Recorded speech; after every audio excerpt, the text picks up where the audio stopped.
Hello everyone, welcome back to my next video which is about contiguous and non-contiguous memory allocation and operating system.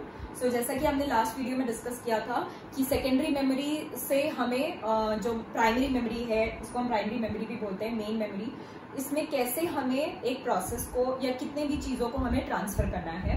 तो ये जो operation है, ये operation भी कौन परफॉर्म करता है? This operation is done by operating system.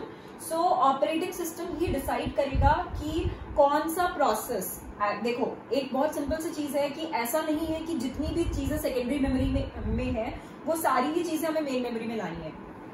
This is decided by operating system कि कौन से प्रोसेसेस को सेकेंडरी मेमोरी से मेन मेमोरी में डालना है और उनको क्या एड्रेस प्रोवाइड करना है। ऑब्वियसली जो सेकेंडरी मेमोरी में एड्रेस था वही मेन मेमोरी में एड्रेस हो, ऐसा पॉसिबल नहीं है।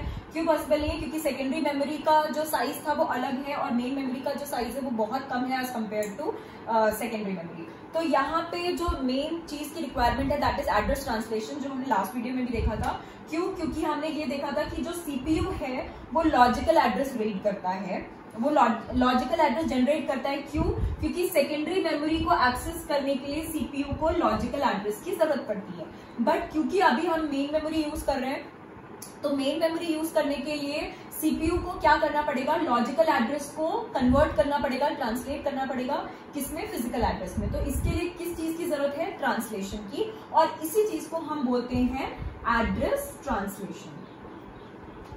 Now this address translation is done by operating system. ठीक है, तो ये तो बात हो गई एड्रेस ट्रांसलेशन की और एक तरह से कह सकते हैं फेचिंग की from secondary to main memory. Now ये जो मेमोरी एलोकेट करना है मेन मेमोरी में, कि मेमोरी एलोकेट कैसे करनी है, इसके भी क्या डिफरेंट तरीके हैं? Yes, there are two different policies. तो इनको हम बोलते हैं मेमोरी एलोकेशन टेक्निक्स और memory allocation policies, and these are of two types, जो कि आज का टॉपिक है, contiguous and non contiguous memory allocation. तो अब क्या डिफरेंस है इसमें? कंटिगुअस और नॉन कंटिगुअस को हम वैसे ही रिलेट कर सकते हैं, कंटिन्यूअस एंड नॉन कंटिन्यूअस। तो इसमें क्या डिफरेंस है एक्चुअली? तो कंटिगुअस का मतलब है कि जब हम सेकेंडरी मेमोरी से कोई भी डेटा या कोई भी प्रोसेस रिट्रीव कर रहे हैं, तो वो प्रोसेस में जो भी इंस्ट्रक्शंस हैं वो जिस सीक्वेंस में है, जिस तरीके से वो स्टोर्ड है, सेम वे में, सेम सीक्वेंस में हम उसको मेन मेमोरी में अगर स्टोर करें, that means same sequence will be maintained, उसको ब्रेक नहीं किया जाएगा, वो जैसा था वैसे का वैसा उसको मेन मेमोरी में हम स्टोर करेंगे उतनी ही स्पेस लेके। Maybe address will be different, so that will be known as contiguous memory allocation. That means वो एक ही सीक्वेंस के फॉर्म में है जैसा कि वो सेकेंडरी मेमोरी में था, तो इसको हम बोलेंगे कंटिगुअस मेमोरी एलोकेशन। मेमोरी को एलोकेट करना है, कहाँ पे एलोकेट करना है? मेन मेमोरी में। इसीलिए इस टॉपिक का नाम है मेमोरी एलोकेशन। और अभी जो हमने देखा दैट वाज कंटिगुअस। अब हम बात करते हैं नॉन कंटिगुअस की।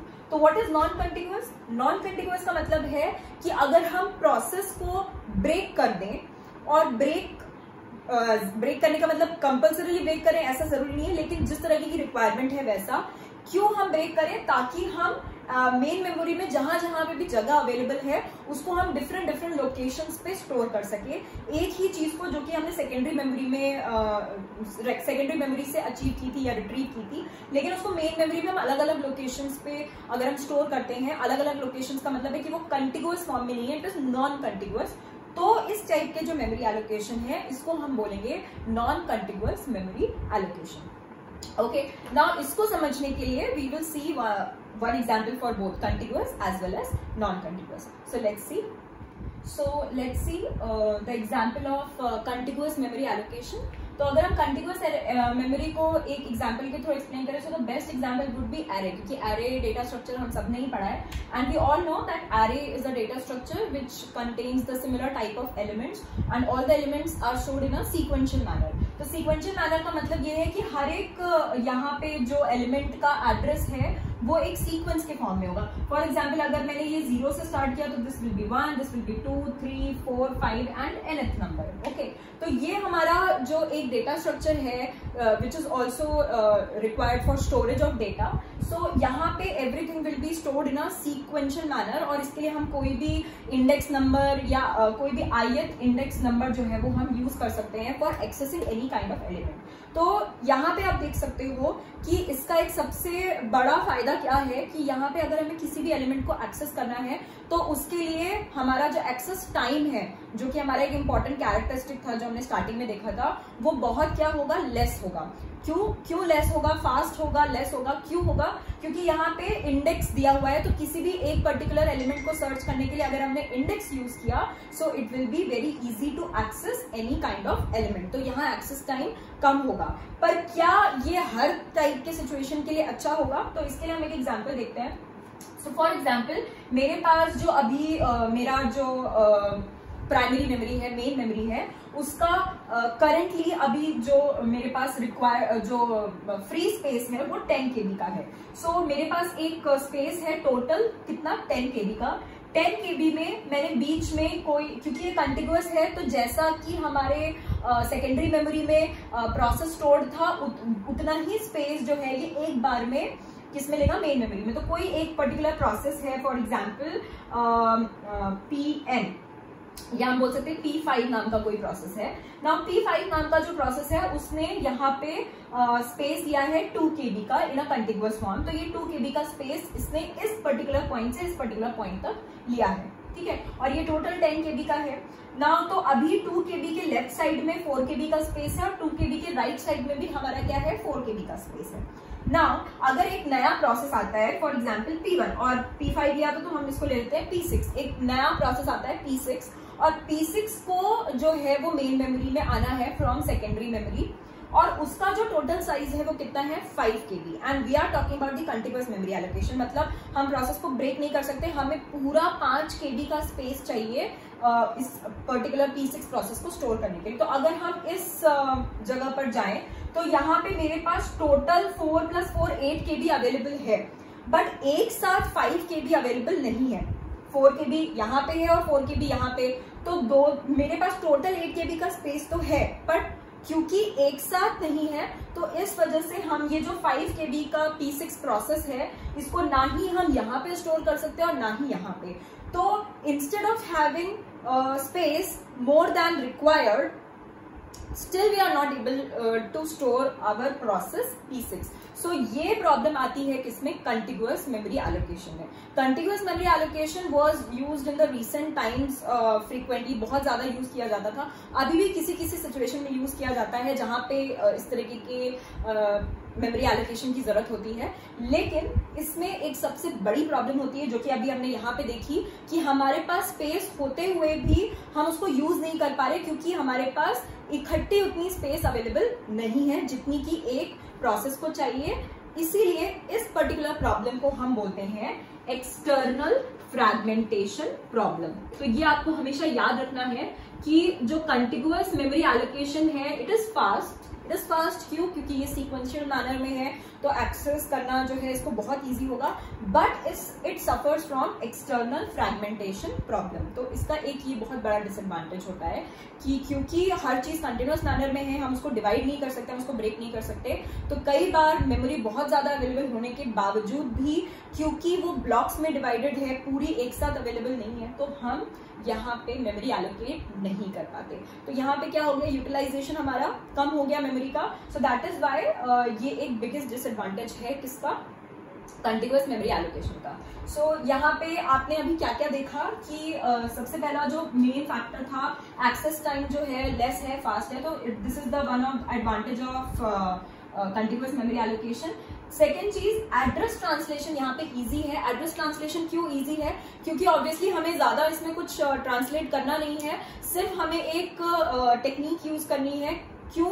क्योंकि हमें सिर्फ क्या करना है, यहाँ पे जैसा जैसा इंस्ट्रक्शन, जैसा जैसा प्रोसेस हमारे सेकेंडरी मेमोरी में स्टोर था, वैसे ही हमें क्या उसी मैनर में, उसी कंटिन्यूअस मैनर में हमें किस में स्टोर करना है, हमें इसको प्राइमरी मेमोरी में स्टोर करना है। So here address translation is very easy and access time is very less. So these are the biggest advantages. Now the disadvantage, जो कि अभी हमने देखा problem, so this is external fragmentation problem. ये कब आती है? जब कोई एक ऐसा प्रोसेस आता है जिसकी मेमोरी स्पेस जो है वो अलग डिस्ट्रीब्यूटेड मेमोरी स्पेस से ज्यादा है और वो अपने आप को जो मेन मेमोरी है उसमें एलोकेट नहीं कर पाता। ये मैंने आपको एग्जाम्पल जानबूझ के ऐसा दिया, ऐसा नहीं है कि हर बार ही ऐसा होगा। कंटिन्यूअस मेमोरी में कई बार ऐसा भी हो सकता है कि आपको मान लो 4 KB का ही प्रोसेस आया होता है या 2 KB का आया होता, तो 2 KB का आता तो आप कहीं पे भी स्टोर कर सकते थे, उसको यहाँ पे स्टोर कर सकते थे, यहाँ पे कहीं पे भी स्टोर कर सकते थे। तो ये जो प्रॉब्लम है, ये प्रॉब्लम सिर्फ और सिर्फ कहाँ पे आती है? आपकी कंटिन्यूअस मेमोरी एलोकेशन में। So this is about contiguous. Now we will see the non-contiguous memory allocation. So let's see an example. Okay. So now let's see the non-contiguous memory allocation. तो इसके लिए जो सबसे easiest data structure है, that is linked list. तो linked list भी हम लोग पहले पढ़ चुके हैं, data structure में आपने पढ़ा होगा। तो linked list का structure आपको पता है, it contains the data and information, या हम बोल सकते हैं next। तो ये जो इन्फॉर्मेशन है, ये क्या इन्फॉर्मेशन होती है? It provides the address of the next element. So this is how it is known as link list. And ये कौन से मैनर में होता है? ये लीनियर मैनर में होता है। तो यहाँ पे अगर आप एरे से कंपेयर करो, जो हमने पहले देखा, तो अगर आप एरे और लिंक लिस्ट को कंपेयर करो तो यू कैन सी कि जो एरे है उसमें एक्सेस टाइम फास्ट क्यों था? क्योंकि डायरेक्ट एक्सेस था। पर यहाँ पे क्या डायरेक्ट एक्सेस होगा? नहीं, यहाँ पे you can not access the element, any information, any element in the linked list directly, because यहाँ पे सब कुछ क्या है? लीनियर फैशन में, एक से आपको दूसरा मिलेगा, दूसरे से आपको तीसरा, और इस तरह से आप एक पर्टिकुलर एलिमेंट को एक्सेस कर सकते हो। तो यहाँ पे सबसे इंपॉर्टेंट पॉइंट है कि जो लिंक लिस्ट है या जो नॉन कंटिन्यूअस मेमोरी एलोकेशन होते हैं, they do not provide direct access. ये डायरेक्ट एक्सेस प्रोवाइड नहीं करते हैं, और इसको हम कैसे एक्सेस कर सकते हैं? लीनियरली एक्सेस कर सकते हैं। जैसा कि हमने यहाँ पे देखा कि इस तरह से हम किसी, मान लो मुझे nth एक ये पर्टिकुलर नोड एक्सेस करनी है या ये nth एलिमेंट एक्सेस करना है, तो इसके लिए पहले मुझे फर्स्ट पे जाना पड़ेगा। फर्स्ट मुझे सेकंड का एड्रेस देगा, सेकंड मुझे इसका एड्रेस देगा। क्यों? क्योंकि इस पर्टिकुलर एलिमेंट का जो एड्रेस है वो इस पर्टिकुलर नोड के पास है। So that means it is accessed linearly. तो यहाँ पे जो डेटा है ये, लेकिन सॉरी, यहाँ पे जो डेटा है वो हम लीनियरली अरेंज कर सकते हैं कहीं पे भी। क्यों? क्योंकि यहाँ पे मुझे इंडेक्स नहीं चाहिए। इंडेक्स क्यों नहीं चाहिए? क्योंकि अगर मुझे किसी भी एक पर्टिकुलर ब्लॉक ऑफ डेटा को एक मेमोरी में स्टोर करना है, तो अगर उतना स्पेस अवेलेबल नहीं है एक बार में, लेकिन अलग अलग पार्ट्स में अवेलेबल है, तो हम क्या कर सकते हैं? उस ब्लॉक ऑफ डेटा को पार्ट्स में डिवाइड कर सकते हैं, उस तरीके के पार्ट्स में जिस तरह से हमारे मेमोरी में, हमारी मेन मेमोरी में अलग अलग पार्ट्स में मेमोरी अवेलेबल है, और उस हिसाब से हम उसको एक्सेस कर सकते हैं। ओके, सो ये एडवांटेज है over continuous memory allocation. Now इसको एक्सप्लेन कैसे करेंगे? We will take same example जो हमने कंटिन्यूअस में लिया था। So again we have a block of memory 10 KB free in our main memory, और इसमें 2 KB का स्पेस ऑलरेडी एलोकेटेड है किसी भी प्रोसेस को। एक नया प्रोसेस आया P1। अब P1 का टोटल मेमोरी कितना है? 5 KB। ठीक है, तो अभी आप देख सकते हो कि यहाँ पे मेरे पास 4 KB अवेलेबल है, और यहाँ पे भी मेरे पास 4 KB अवेलेबल है। इकट्ठा 5 KB नहीं है, but because this is non continuous, तो यहाँ पे हम प्रोसेस को ब्रेक कर सकते हैं according to the memory availability. तो यहाँ पे एक सिंपल सा लॉजिक हम क्या फॉलो करेंगे कि ये जो 5 KB है, तो पहले हमने ये वाला ब्लॉक एक्सेस किया, तो 4 KB का जो P1 है, 4 KB out of 5 KB, 4 KB हम यहाँ पे स्टोर कर लेंगे। तो अगर मैंने इसको ऐसे दिखाया, so I will shade P1 like this, तो P1 का 4 KB यहाँ पे आ गया, और बचा हुआ कितना है? 1 KB। वो 1 KB हम कहीं पे भी पुट कर सकते हैं। लाइक मैंने यहाँ पे 1 KB का जो है, सॉरी 1 KB का स्पेस ले लिया। ये किसके लिए? P1 के लिए। और ये आपका क्या है? 1 KB। लेकिन अब इसको कनेक्ट कैसे करेंगे? This particular data will have link to this particular data. Okay, so this is how we can access the particular format of data. ये अलग अलग डिस्ट्रीब्यूटेड है, पर इसमें लिंक है। लिंक क्यों है? क्योंकि इसके पास इसका एड्रेस अवेलेबल है।